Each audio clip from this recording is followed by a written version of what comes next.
Welcome to the Carnegie Council. Our speaker today is Evgeny Morozov, and he will be discussing his book, The Net Delusion, The Dark Side of the Internet. I'm Joanne Myers, Director of Public Affairs Programs, and on behalf of the Carnegie Council, I'd like to thank you all for joining us. If you've been following the news out of Tunisia and are interested in the idea of democracy promotion via the Internet, you will find today's discussion to be extremely interesting. The question our speaker will be addressing is about whether the increased use of the Internet and technological innovations such as Twitter, YouTube, and Facebook have, in reality, brought increased democracy to those under authoritarian rule, or have these new cyber tools actually made things worse? Evgeny Morozov is often described as a gifted young cyber policy scholar who made his way to America from Belarus. He is recognized as the expert on the interaction of digital technology and democracy. In fact, his writings on this topic have reshaped many foreign policy debates and initiated new thinking on the power of the Internet to promote democracy around the world. In writing this book, Mr. Morozov's aim is to bring a dose of realpolitik to discussions about how much of a difference the net and digital technologies actually make in advancing democracy and freedom. His findings may surprise you. They did me. He writes that although the Internet was supposed to help free oppressed people, it has often become a tool for control rather than liberation. For example, during the Iranian presidential elections in June 2009, when our government endorsed the theory that the Internet was playing a vital role in democracy promotion, and the State Department requested Twitter delay some of its planned maintenance at the height of the protests, it isn't all that difficult to see how this would encourage the Iranian authorities to crack down on social networks of all kinds. In this case, technology was cleverly used to the advantage of the regime by helping to identify dissidents who were later arrested for their protests. This, of course, was the opposite of what American policymakers wanted or expected. In The Net Delusion, Mr. Morozov points out how mistaken it is for policymakers to draw parallels between the Internet and earlier propaganda services such as Voice of America or Radio Free Europe, and the roles that they played in undermining the Soviet Union. He argues that this has had erroneous conclusions of what the Internet can do today in bringing down authoritarian governments, making it clear that he believes that the Internet can be used to promote democracy if done the right way. Our speaker proposes three things that need to be accomplished. First, that we discard a belief in cyber-utopianism, or what he defines as our refusal to acknowledge the downside of online communications. Secondly, we have to dispense with Internet centrists who propose a philosophy of action that informs how decisions are made and how long-term strategies are crafted, including those that deal with democracy promotion. And finally, once we abandon these net delusions, we can implement a policy of cyber realism to achieve our goals. What does this suggest, and what questions should future cyber realists be asking? For the answers, please join me in giving a warm welcome to our guest, Evgeny Morozov. Thank you for joining us.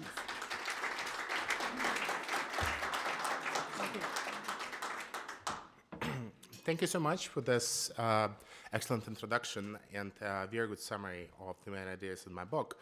I think before I get to the substance of the book, I would like to say a few words about why I actually chose to write it. I come from Belarus, as you have already heard, and this is not a country famous for its respect for democracy or human rights. It's still one of the remaining as Condoleezza Rice once described it, as the last outpost of tyranny in Europe. So I grew up there, and I always felt a strong interest in thinking about ways in which a country like Belarus can actually be opened up with the help of the West, with the help of outsiders, because clearly something was missing in how things were working internally. So back in, I would say, 2004, when there was a lot of enthusiasm about the power of the internet in this country, in the US, you may remember that it was then that Howard Dean used the internet very successfully to campaign. There was still a lot of enthusiasm about the power of blogs and how they were helping the underdog, to establish themselves in the public discourse.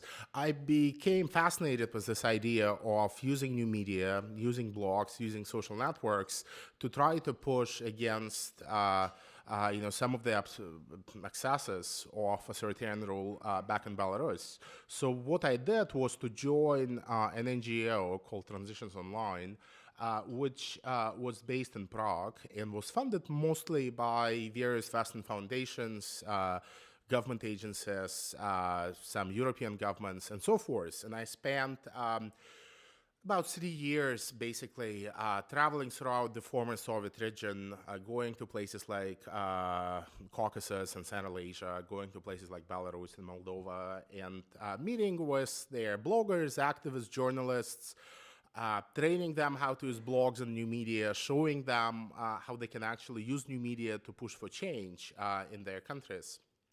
And after several years of doing this job, I just realized that there were several consequences that probably few of us who began this job actually predicted. One of it was that the authoritarian governments themselves were becoming extremely sophisticated in their approach to the web. They were no longer just censoring websites or banning access to particular URLs. They were actually getting much more involved with the online world. They were paying their own bloggers to go and spread pro-government messages. They were turning to technology provided by often Western companies to go and track dissidents online, or to go and analyze huge amounts of data that were posting online, that was posted online, in order to understand the trends, political and social trends, of what was actually happening in the country. They were also engaging in all sorts of intimidation using the internet, not just, as I said, this very blunt internet filtering and internet censorship. They were also turning to activities like cyber attacks. So they would go and attack the website of an independent publisher, a newspaper or an NGO or even a blog. This will be resolved shortly afterwards, but this will also exert a huge amount of psychological pressure on the publisher. So if you are a target of a cyber attack over the course of a year, chances are you may soon just give up because the pressure is just so intense. So it was a very interesting, manifestation of psychological warfare. So looking at what the authoritarian governments were doing, I also noticed that the reason why they were so active online was in part because they thought that the internet has become the new political battleground with their opponents in the West, and especially in America and Europe, trying to use new media basically for regime change. They did see platforms like Twitter and Facebook as a way for the West to train activists and to train dissidents and to empower dissidents. And they became extremely suspicious of everything that America was doing in this space, but they also became very suspicious of the role that American companies were playing in this space, because much of the if you wish, civic infrastructure for this digital activism was put together by companies like Facebook and companies like Twitter and companies like Google, which of course have a commercial stake in this, and that of course were representing America in some sense. And I think the clearest manifestation of how authoritarian governments actually think about the internet and how they would be exploiting it for their own purposes came exactly during the protest in Iran in 2009, where there was a lot of speculation in the West that there was a Twitter revolution happening in the country, that Twitter and blogs were used to basically overthrow the government. And that intervention that was already mentioned in the introduction, this famous outreach and contact between the State Department and someone on Twitter, it basically helped to create a myth that since the protests were facilitated by Twitter, and since Twitter got some communication note from the US government, it must be the US government who's using Twitter for basically encouraging the protests in Iran. And this in itself, I tracked the reaction to this event in the international media in places like Russia, in places like China. That event was seen as basically American government trying to pull strings on the internet in order to foster democratic change in Iran. And what happened afterwards, I think, in Iran got lost in the media coverage, with a lot of media still focused on how the Green Movement was using the internet, but not focused enough on how the government itself was using the internet. And what happened is that, thousands of photos that protesters in Iran uploaded to sites like Flickr and uploaded to videos that were uploaded to sites like YouTube were actually, aggregated. They were actually all posted on the websites of the Iranian state-owned news agencies with the faces of some of the protesters that were still unidentified, circled in red, asking people and ordinary Iranians, basically, who happen to be visiting those websites, to report on anyone whom they recognized, right? So in some sense, the government actually profited from so much materials being posted to the internet, and then they turned to the internet to help them identify, their real opponents. They also went and analyzed a lot of information posted to Facebook and Twitter. They looked at the networks that existed on Facebook and Twitter to know how activists are connected to each other, but also to figure out how some of these activists are connected to their supporters in the West. So there was clearly an effort on behalf of the government to turn to new media for intelligence gathering, but also for evidence of any improper connections that might exist between Iranian activists in Iran and their supporters abroad who were using Twitter to encourage them. So it was actually, some of this evidence was also later presented in court. But I think the biggest, consequence of what happened 2 years ago, 1.5 years ago in Iran, was that most governments did wake up to the possibility that the State Department, basically here in this country, will be using new media to promote democracy, right? And of course, all of them immediately began pushing for replacing Twitter, Facebook, and Google with their own domestic alternatives. So if we look at what now is happening in Russia, China, and Iran, we see a lot of domestic companies being championed by the government actually to replace the likes of Google and the likes of Facebook and the likes of Twitter, in part because they are much easier for the government to influence. It's much easier for the Iranian government or the Russian government to basically go and force any of the domestic companies to go offline on the day of the protests, or force them to delete content that is being posted to their website without having to actually censor it or ban access to the website. And I think this poses a few very interesting questions about the way in which America and American government should actually be engaging with this space.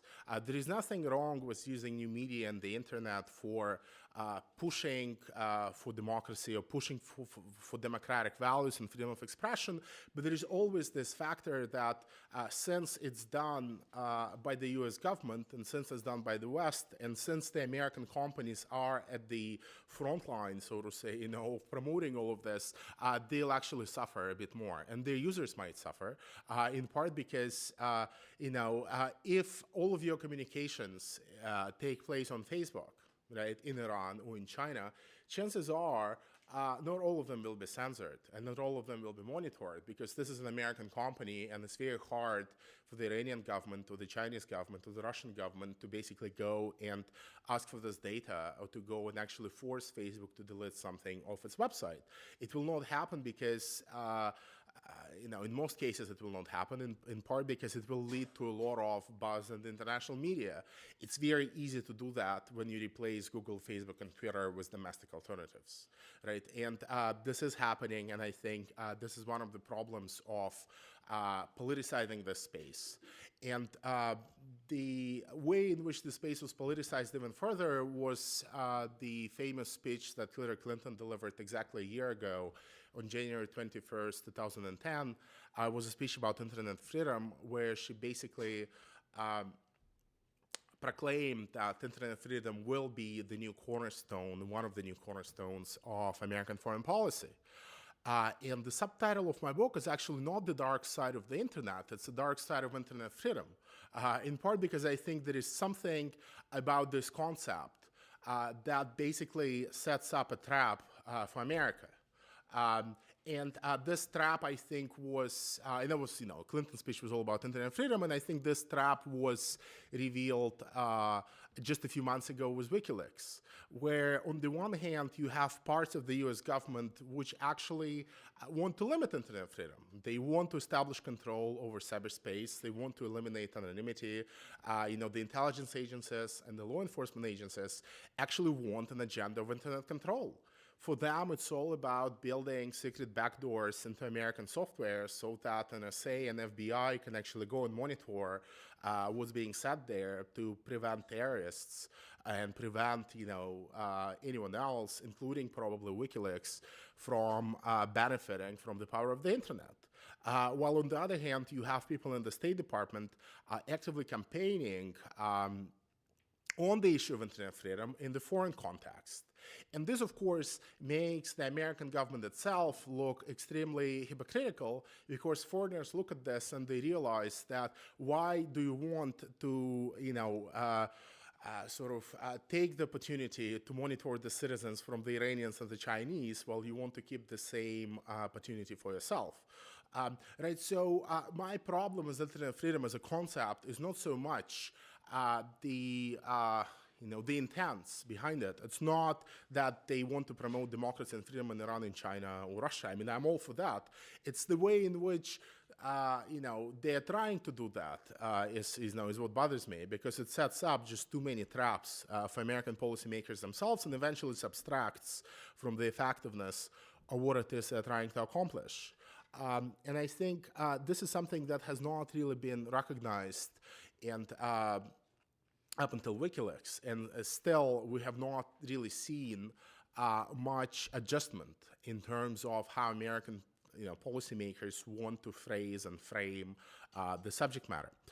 The other thing that I think we need to keep in mind is that if you look at Clinton's speech of last year, delivered in January 2010, it's just amazing how much of that speech is referencing the Cold War. It talks about the information curtain that is now descending upon much of the world. It talks about bloggers being the new dissidents. It talks about new media being the new samizdat. It talks about the new virtual walls, which are replacing the Berlin Wall. All of the conceptual, frameworks for thinking about internet freedom still derive from the experiences of the Cold War. And I think some of it is useful in part because, yes, Voice of America and Radio Free Europe certainly played some role in smuggling photocopiers and fax machines into the Soviet Union and into the Soviet, satellite territories. Probably did play a certain role in what happened afterwards. But many people, if you go and analyze what, American senators and American, pundits say about this, many people do assume that the moment all of Chinese or Iranians or Russians get online, they will immediately rush to download reports from Human Rights Watch or coordinate protests and then pour into the streets and more or less, topple the government.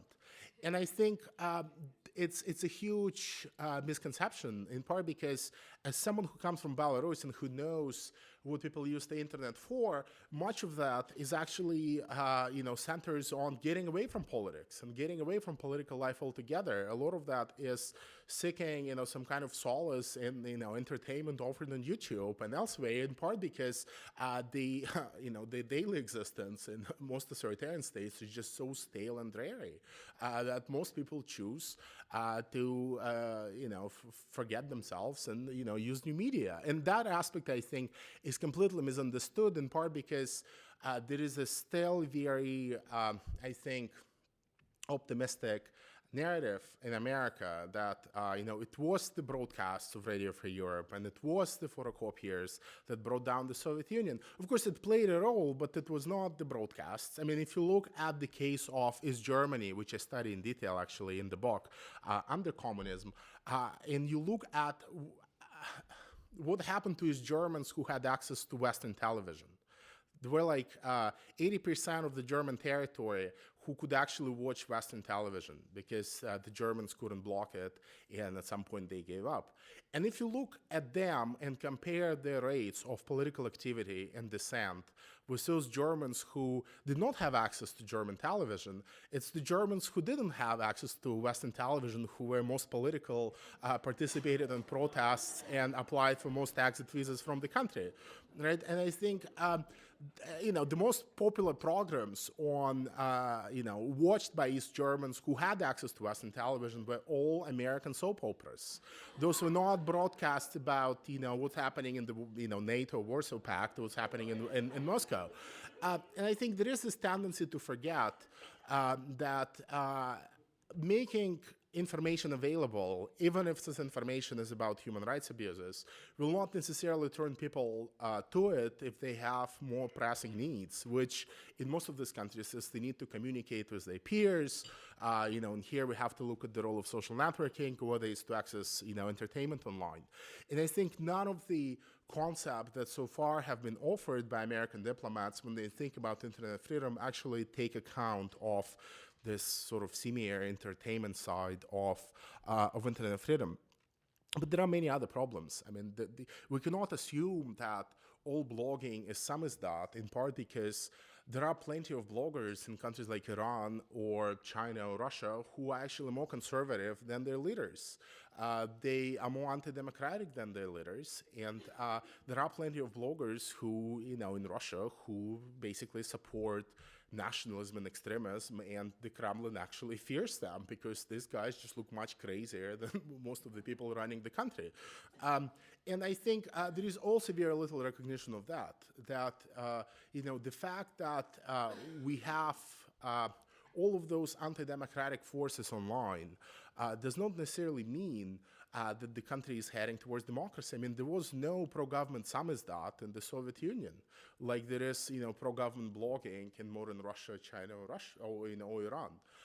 And I think we have to keep that in mind. I mean, if you look at photocopiers of fax machines, none of them were capable of launching cyber attacks on the websites of the Pentagon. I mean, it's the case with, our modern computers, right, which creates a completely different policy environment where you cannot just assume that by getting everyone in those countries online, you're going to have certain outcomes because you don't even know what will follow once all of them are online.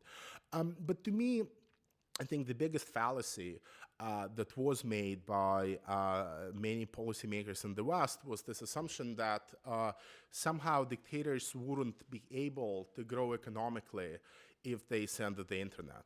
There was this there is this very deep-rooted assumption in Western media, but also in sort of public discourse, that you either censor the internet and then your economy suffers, or you let the internet in and then political liberalization occurs. That's what's known as the dictator's dilemma. And the notion of dictator's dilemma actually has been around since 1985, I think, or 1987, when George Shultz actually wrote an article about it for Foreign Affairs before the internet. And it still dominates how people in the West think about the political effects of the internet. The problem here, I think, is that it severely understates and underestimates the ability of modern censorship to be customized to the needs of authoritarian states. You cannot grow economically only if you have to ban the same websites for everybody, right?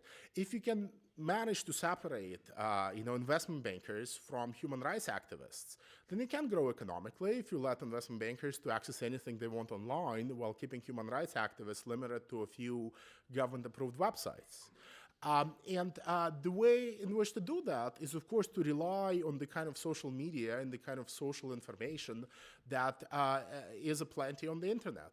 If you have 25 other investment bankers as your online friends on a site like Facebook or LinkedIn, and if everything that you have been reading online for the past 2 years have been articles from Wall Street Journal and Financial Times, chances are there is no point for the Chinese government to censor you. Right? If, on the other hand, if you have 25 human rights activists as your friends on Facebook, and if all you have been reading for the last 2 years were critical reports, accusing China of human rights violations, chances are you shouldn't be online to begin with, from the perspective of the government, right? So the battle and the future battle over this will actually all consist of governments basically trying to customize their censorship and tap into the vast resources of data that users disclose voluntarily. It's not that the government needs to hack into anyone's Facebook account or email account to learn who your friends are. You all post this information voluntarily, right? And there are plenty of marketing firms in the West that will be happy to provide authoritarian governments with the technology to go and harvest that data. Why? Because first of all, they don't care whether it's authoritarian states or, Wall Street, which buys this news processing and data processing technology from them. And second, because, customization is basically where, modern business is heading towards these days. Look at Google, the more you use it, the better your search results become, because customization is built into its very DNA. The more search results you place, the more Google knows, and the more you click, the more Google knows what kind of searches to show you, right? And what kind of ads to show you. And if you really want to push hard and think about applying this idea to censorship, it's very simple. Instead of showing you the most relevant ad, you'll just be prevented from visiting the most relevant web page, right? The last stage is the only thing that differs. What happens before is, looking at all of this data that you yourself disclose to basically predict what it is that you need to be looking at or not looking at next. And what happened in China 2 years ago, you may have heard the story of this green dam software that the Chinese government wanted to have installed on all computers. I think suggests that this is where some of this is going. It was a system that not just had a vocabulary of words that it didn't want users to use or look at, it actually analyzed the kind of content users were looking at. So if you had too much pink in the photos you were looking at, the system judged that you were accessing pornography. So it will block access to any websites that had too much pink background, on them. And again, this just suggests that we are beginning to see the emergence of these new systems which tap into things like artificial intelligence, which tap into social data that users themselves disclose before they make the decision whether to censor or not. So in this sense, authoritarian governments have found a way in which to solve the dictator's dilemma. Instead of suffering the consequences of economic growth, of whatever economic downside by censoring the web, they'll just be able to separate those who contribute to economic growth the most from those that don't. And I think the big question that many of us in the West have to answer is, what can we do to prevent them from gaining this technology? Again, much of it is supplied by Western corporations, both for censorship and for analyzing data. Much of this is, research in Western universities. Just think about the technology of face recognition. Now, within the next 6 to 12 months, every modern social networking website will have the capacity to recognize people in the photos that you upload and match them to some of the other users on the network.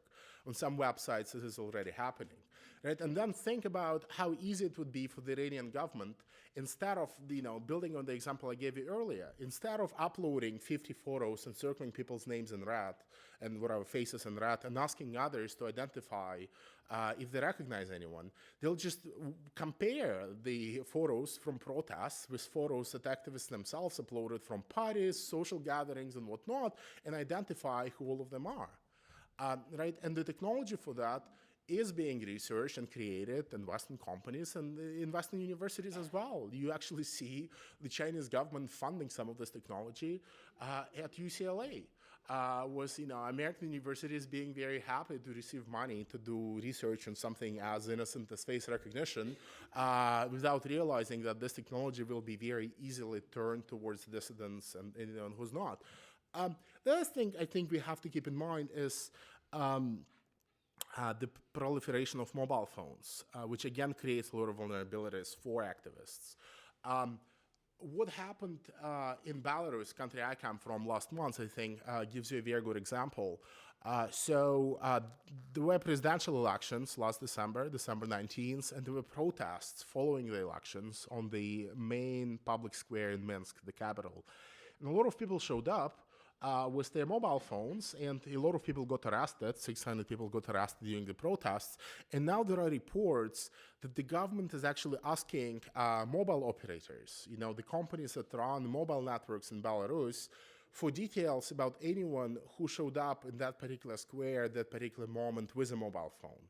Because this information can easily be traced by mobile operators, because all of those phones have to connect to towers. Right? So it's actually possible for the government to go and learn about people who chose to oppose it by showing up on the square with their mobiles, right? And again, the easy solution here is, well, don't take your mobiles with you when you go to protest, leave them at home, which is probably a good idea, but then it cancels out some of the, early promises of social media and technology, because people thought that by having your mobile phone at a protest, you would actually be able to coordinate with others, and, your protest will thus become much stronger. So that idea is also, I think, that's something that we need to explore. And of course, who supplies technology for these companies to be able to do that? It's of course Western companies, Ericsson, Nokia, Siemens, and others, right? So there is a way in which I think civil society in the West can actually go and try to pressure some of these companies at least not to provide the technology. And the usual excuse is that the same technology we sell to the Western countries. So it doesn't really differ from what we sell to Iran or China. It's just that since those countries don't have a strong rule of law, they end up abusing this system. And in the West, we have due process and we have courts judging, whether they should be doing that or not. And I think this is not a valid excuse for many of these companies anymore, and that they themselves have to come under some pressure from the Western governments and civil society. So the lesson here, I think, is that social media can definitely make, and technology can definitely make protest more effective. Again, you look at what happened in Tunisia just a few weeks ago. Yes, Twitter and Facebook were used to get people into the streets. And this is something I think that deserves recognition. The problem is that if the government doesn't end up falling in the end, the government also gets much more data and much better technology to engage in a crackdown. Right? So what we saw happening in Iran 2 years ago was that the government simply went and collected all the tweets and all the Facebook messages and then went and arrested whoever it wanted because it had all the data. Right? And this is the same thing we saw in Belarus. Yes, it helped to bring people into the streets, but if the government doesn't fall in the end, it does have the capacity, a much better capacity, I would argue, than before technology, to actually go and track down anyone it doesn't like. So we have to be very careful. The other thing to keep in mind here is that it's not just the question of whether technology and social media makes protest more effective that we have to keep in mind. We also have to answer the question of whether technology, the internet, and new media also make protest more likely. And I think this is the key question. If, again, you believe that there is some sense of disengagement by young people who turn to YouTube and Facebook in places like Iran or China to satisfy the demands they cannot satisfy in the real world, then yes, you have to consider that probably they will be less likely to participate in political processes in those countries. They may not join, the opposition movement, or they may just want to join virtual campaigns. There is plenty of opposition in many of these countries that exists nowhere but the internet. And often it does not translate into any real world action. And this is what bothers me so much, that the next generation of activists in places like Belarus will believe that they're actually changing something by signing petitions on Facebook and by organizing all kinds of virtual protests without actually changing anything in the real world, and that the government will actually be happy to have them, isolated in this digital sandbox without ever going out into the streets and, protesting in the real world. And this is the fear that I have, because many of these new media movements, while they do look promising, they have no way to connect to the older established political movements in some of these countries, whether it's Belarus or whether it's Egypt or whether it's Russia or China. And I think finding a way to bridge the gap between this young digital natives, turning to Facebook and Twitter and wanting to protest there, and the older generation of activists who are prepared to go to jail and who are prepared to face the consequences, I think will be a very important task that we do not have to solve yet. But I think we do need to keep in mind the question of whether the internet and technology and social media make protests more likely and not just focus on whether protests become more effective.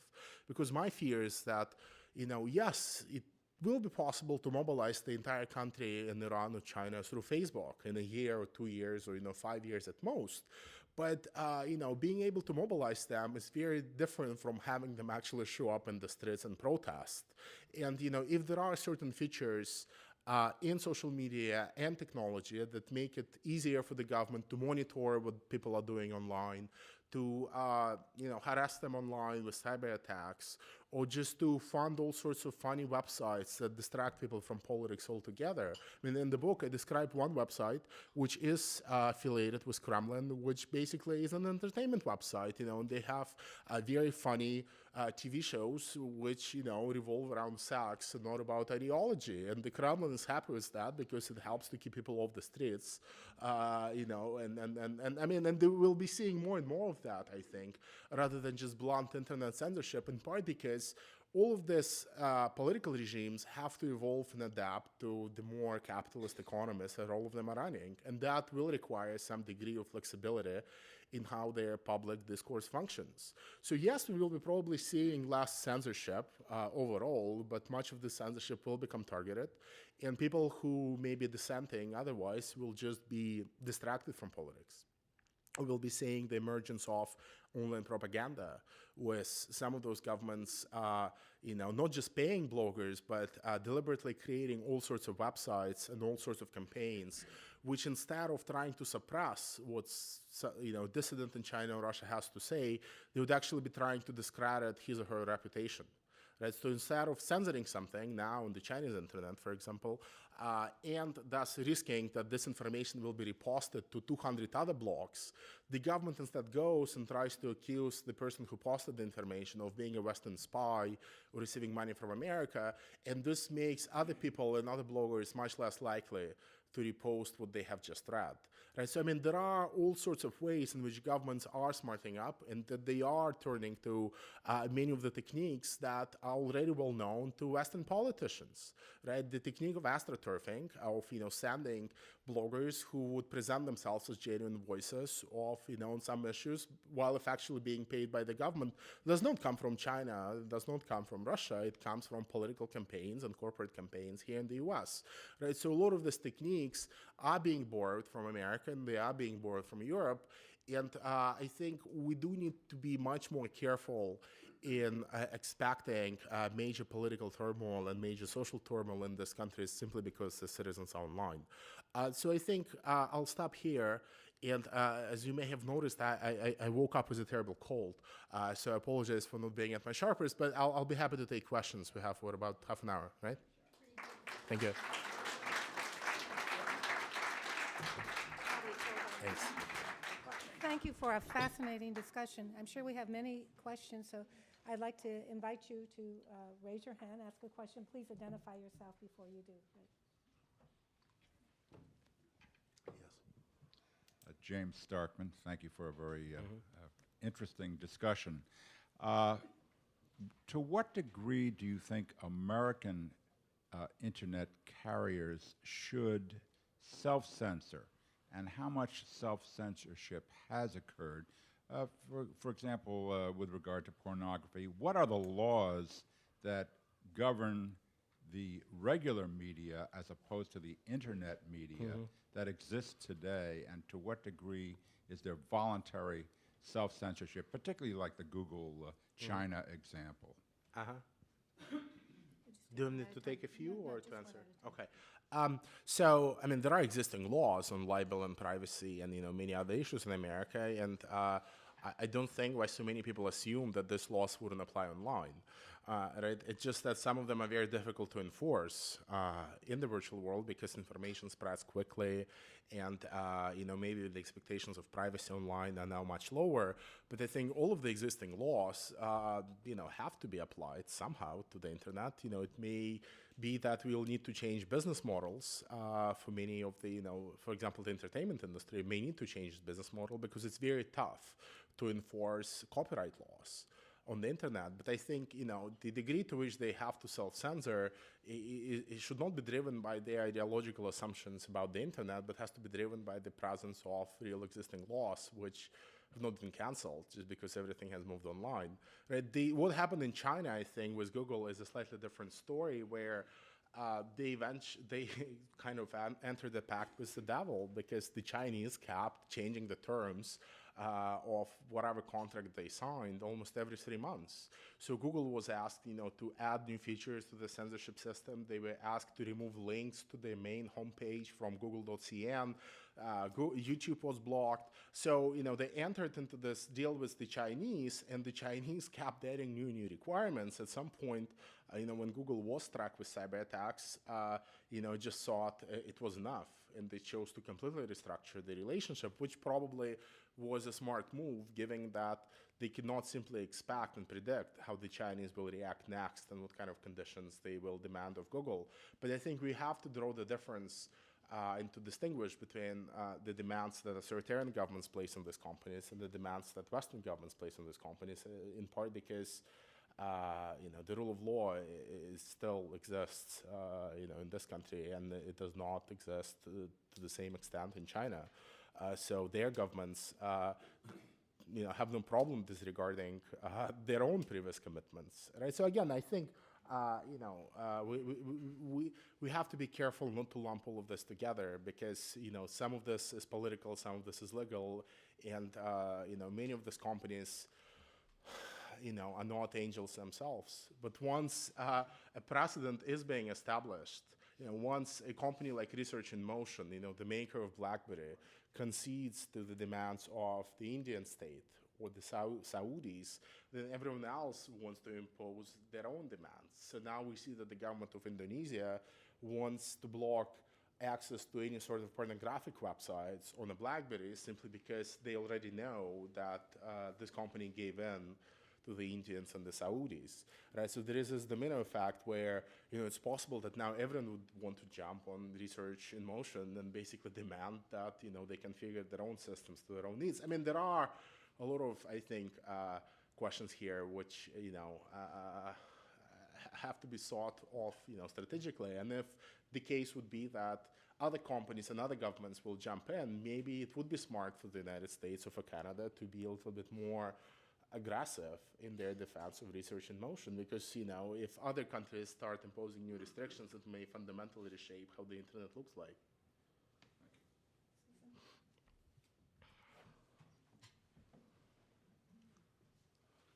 Susan Gittleson, your talk was a real eye-opener, especially early in the morning. But there's a whole area that you didn't have a chance to Yes. touch upon, and that is terrorism. Uh-huh. Because we've read that a lot of disaffected young people, often Muslims, turn to the internet to learn how to become a terrorist and a suicide bomber and organize actions with just small groups, that they don't have to Yes. have a whole movement behind them. Well, yes. I mean, look, there are two things which I think are basic truths about the internet. One is that it facilitates collective action, across any sort of groups. And second is that it makes access to information easier and cheaper. And, once you have those two in mind, you can figure out who stands to benefit the most in what context. So sure, in the Middle East, some of the people who benefit will be the extremists and the terrorists. In some cases, it will be, nationalists and whoever else. It's not...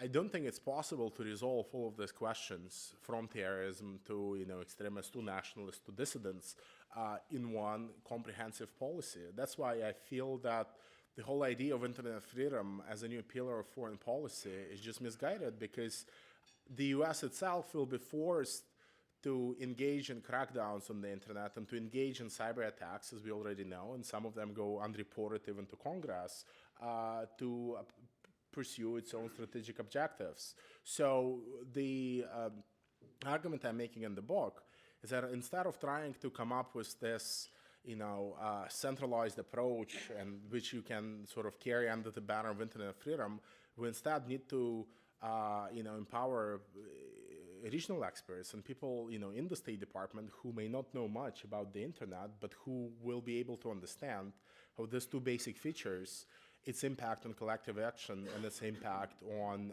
access to information, are likely to reshape their own areas of expertise and their own, policy areas. What has happened right now is that instead of empowering these regional experts to think about the impact of the internet on their own, turf, the State Department empowered, very smart technologists who have a lot of experience in Silicon Valley, who know everything that there is to know about blogs and Twitter, but who may not know much about the history of Chinese foreign policy or how the Iranian government is likely to react to whatever America does.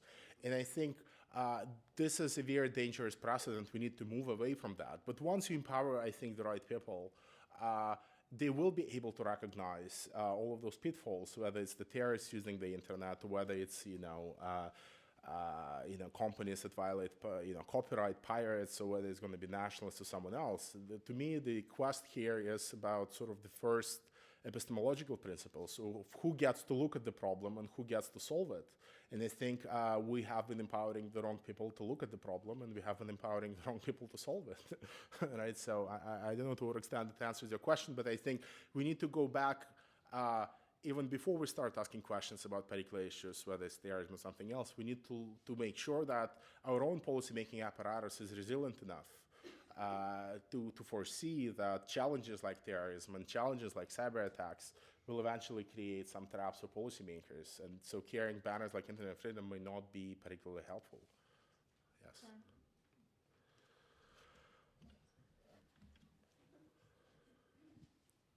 I'm John Richardson. Since you have a unique background, a very special background, my question is really a variation on the theme of sparing the rod and spoiling the child. You gave, we have examples recently of this professor at Yale talking about how the Chinese raise their children Yes. vis-a-vis how the Americans do. You talked about Germany, that part of Germany where they didn't get Western television and they were politically more active. The other example, what my point is, isn't some level of, from your point of view, I'm correcting you, isn't some level of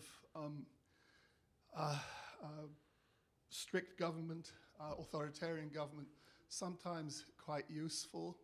I give you the example, the ultimate silly example, maybe, Sure. the very famous Soviet marshal in the Second World War who played a crucial role at Stalingrad and Kursk, had no Zhukov? fingernails. Sure. I mean, look, it's an easy answer. Of course, it's often very useful. The question is it worth the cost? Yes, the Chinese were much better at handling the financial crisis. Does it make you feel eager to move to China and become a citizen there? I don't know. There are certain issues and there are certain challenges which the authoritarian governments would be able to handle much more efficiently and professionally, because they just do not have any kind of distraction coming from civil society. They do not have Human Rights Watch telling them that that they're abusing whatever prisoners or whatever, the way it happens in America, right? So I guess, the simplest answer I can give is that sure, it can be useful and sure it can be effective, but I think most of us are aware what the costs are. So I'm not sure I would want the Chinese or the Russians or the Iranians play a disproportionate role in shaping the future of internet governance, because I know which way they would like to push for it. They would want to have governments to have more oversight over what's happening online. They would want to have a say in what kind of websites can appear online and what websites cannot. They would want to have a say in how basic infrastructure will work and whether it will have the capacity to whether the governments will have the capacity to wiretap it or eavesdrop on the communications. So I guess, the, you know, we are aware of the costs, I think, most of us. So the question is, you know, what it is we're trying to accomplish. I mean, I would not want China to be promoting democracy in Russia, you know, because I don't think they will do a very good job at it.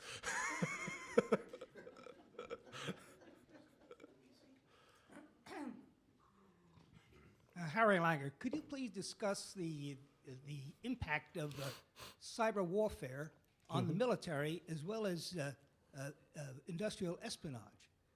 For example, the attack on the Iranian Yes. atomic nuclear facilities, and Yes. and the theft of sensitive technology from industry as well as government. Sure. Well, there is no good news, unfortunately, you know, for me to report.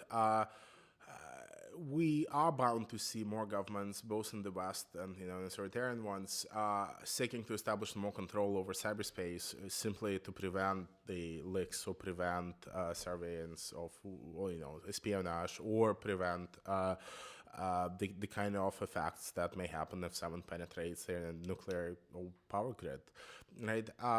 I think the interesting thing about Stuxnet is that there was actually no role that the internet played in that particular development. It was all it all happened offline.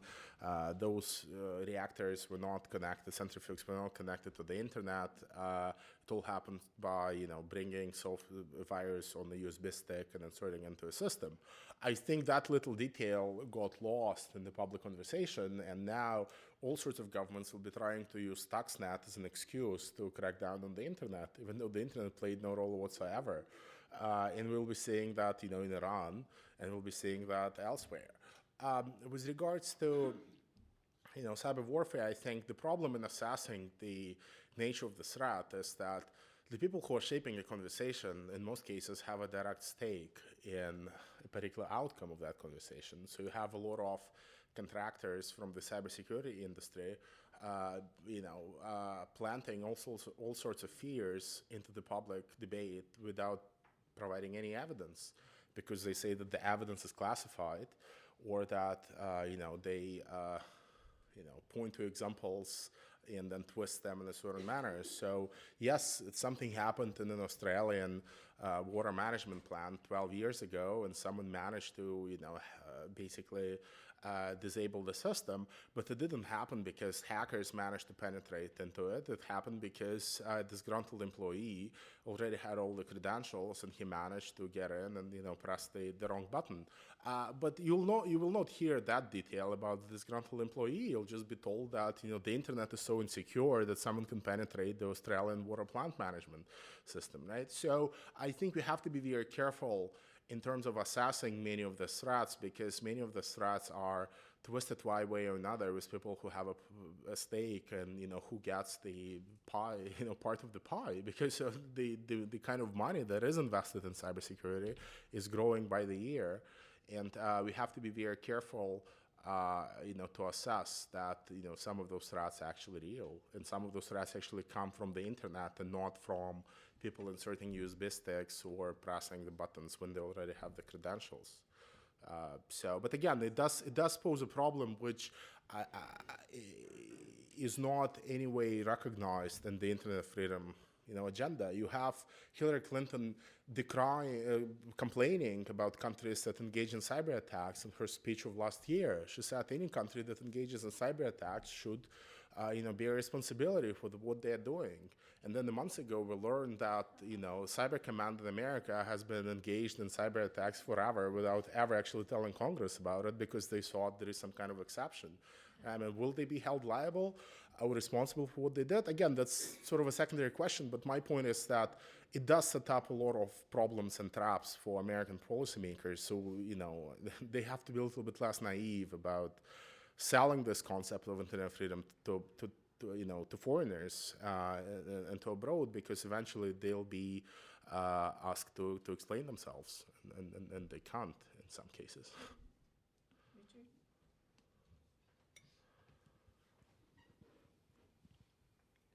Richard Belcourt, International Journal of Intelligence. Can you distinguish a little bit between the social dynamics involved in the circulation of, say, Samizdat literature in the former Soviet Union and the current use of social media in creating a certain kind of resistance in countries that have an autocratic rule? So you want me to distinguish between the two and say what the differences are? Sure. I think, first of all, it's much easier to trace what's being exchanged online than what's being exchanged offline, right? It was interesting. You may have heard about this group Anonymous that has been launching cyber attacks on the websites of, Amazon and PayPal and Visa to protest against their treatment of WikiLeaks. And the interesting thing is that they released a press release, and they actually forgot to delete the name of the user of the computer from the metadata that was in that PDF file.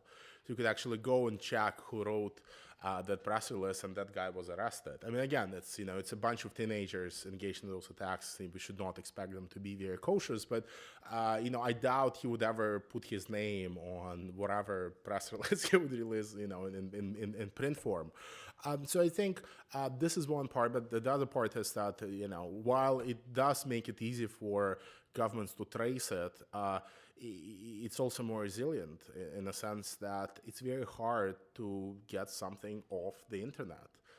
As again, the US government itself discovered was WikiLeaks, right? It's very hard to make information disappear if there are people who basically want to host it on their own servers. It's easier to make it disappear by just brutal censorship. You can just ban access to websites, and then as new websites pop up, you can ban access to new websites. I mean, I think it will limit the exposure that most people have to this information. It will not eliminate it altogether. Dissidents will still have their own networks through which to pass it on. I think the key distinction that we need to draw is between as I call them, professional dissidents, people who know what the risks are, and people who know that if something goes wrong, they will go to prison. And the wider audience of people who may just go and sign a petition or join a Facebook group, thinking that they are participating in some democratic process without being aware of any costs or any, anyone who's joined a group that campaigns against Ahmadinejad in Iran should probably be aware that they can go and be easily traced simply by looking up the membership list of that group, which is public, right? I hope that everyone who did that knows that, but I'm not sure that that's really the case. Even if you look at the protest in Iran 2009, there were a lot of people who would basically change their Twitter photo, the Twitter avatar, to green. So they would add some green features to their portrait. And the way they would do that would be by going to a website and uploading their photo, and then having a sort of green color photo in return. And no one ever asked, who is the guy behind this website?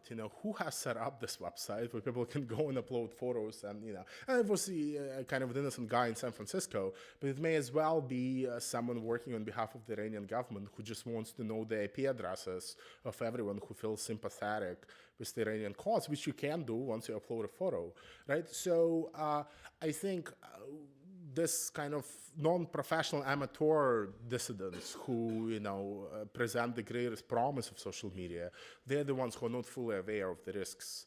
And I'm not sure that was the case with Samizdat, in part because it was much less complex. It was a piece of paper, you either distribute it or you don't, and you know what the risks are.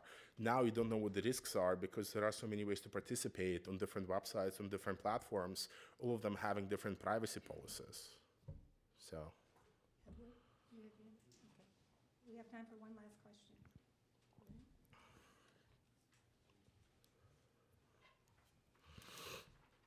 Thank you, William Verdone. Thank you. In keeping with the thread of East Berlin, I was friendly with a number of people back in the late 70s, early 80s, and they didn't want to know about America. They wanted to know about Dynasty, Falcon Crest, and Dallas. But going forward, there are revolutions now that are color-coded. There was orange, and I don't remember the color for Tunisia, but there was a saffron revolution in Burma. Yes. Some of the monks with whom I have become friends, there is a Buddhist monastery in Brooklyn, they were tortured over a period of 10 years or more. It's not so much the internet, they said to me, but it was the camera. that's on our cell phone that sent these images around the world, and they said maybe peripherally this had something to do with Aung San Suu Kyi's release recently. Can you address the power of the picture, I think you were Sure. alluding to, as opposed to blocking Sure. literature on the website? Sure. I mean, again, I think much of this depends on the particular political situation in the country. I mean, you look at the power of the picture and you look at what happened, in Somalia in 1994 when, photos of American soldiers dragged through the streets of Mogadishu made rounds on cable television.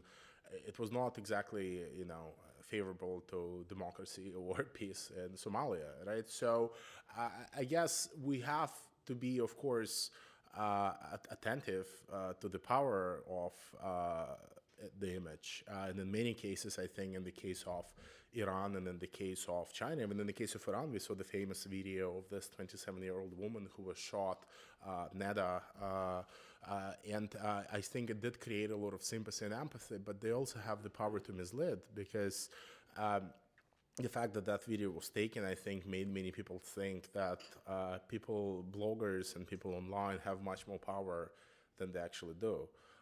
Right, and much of the conversation then focused on that video as opposed to the kind of broader political and social context in which the Green Movement emerged, and it looked as a popular movement driven from the bottom, up, while it was actually, had very well-established leaders. And it does have the power to also change the conversation, not necessarily for the better. I think in the West. But there is one last comment I would like to make about the power of journalism and media here. The reason why we hear so many, optimistic and rosy stories about the power of bloggers and the power of new media is because Western journalists who cover places like Egypt, who cover places like China or Iran, end up talking only with one particular subset of bloggers. They end up to those who want to talk to Western journalists. And those disproportionately happen to be those who speak English, who already support, secular values and who want democracy and who want Western kind of, political regime to prevail. People from Muslim Brotherhood do not necessarily want to talk to BBC or CNN, even though they have plenty of bloggers who are very active online. A lot of Iranian conservative bloggers would never speak to a foreign reporter because it will get them into trouble. So we end up with this very, one-sided news stories about bloggers being the next dissidents simply because, Western journalists do not bother looking a little bit deeper and reporting on the other side of the story, which often is much more interesting and fascinating than the struggle of the secular bloggers. So I think we have to be, that's why I'm emphasizing the role for us to get the first principles right. We do need to make sure that we have the right processes in place and the right procedures in place, not to make wrong assumptions about the power of the internet. If the only thing you look at is the internet itself and not how it's being used by the Chinese or Iranians or Russians, of course you'll end up with a very optimistic scenario. And I want to push away from just thinking about the internet through the lens of the internet and beginning to think of it through the lens of local politics on the ground. Thank you so much. Thank you for a wonderful morning of politics, technology, and